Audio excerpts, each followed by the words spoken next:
For Will Murphy, registering for classes is not as easy as it looks.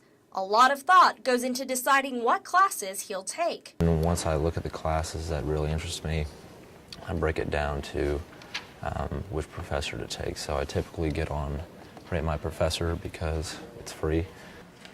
You know, a good professor can make or break a class, so.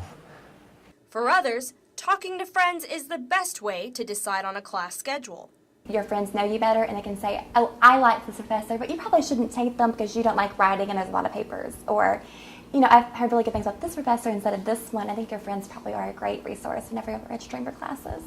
I asked Facebook users to tell me what it is they do to help them decide what classes they'll be taking. Some said that it all depends on the time of day, the length of the class period, and the emphasis of the class. But still, most people said they still use RateMyProfessors.com. For TCU, there are 893 professors in almost 60 different departments to choose from on RateMyProfessors.com. It's been real helpful. Usually the comments are pretty accurate, but you also, should consider that there's always going to be a few people that don't like the professor, and so just look at the dates and see how often he's actually getting these good or bad comments. One of my favorite professors ever at TCU actually has horrible ratings on Rate My Professor. And just because if you go in, and it depends on the kind of person you are. If you go in and you don't want to do the work and you're not going to work for the grade, then yeah, you're going to hate her. But like I went to her office hours and she was great, loved her, one of my favorite professors I've ever taken. So I gave her a good review, so maybe someone else will take her.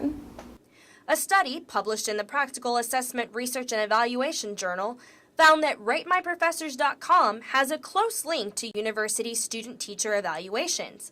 But to the chair of the Spanish and Hispanic Studies Department, the site is not the most effective method for choosing classes. I don't think that's the best way to go, really. They should simply talk to their friends. It's always a good thing to do.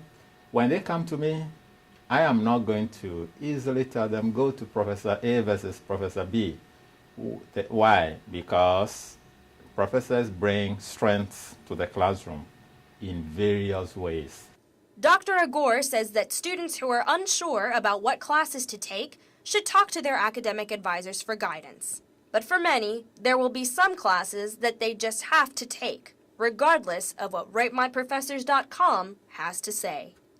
Patty Espinosa, TCU News Now.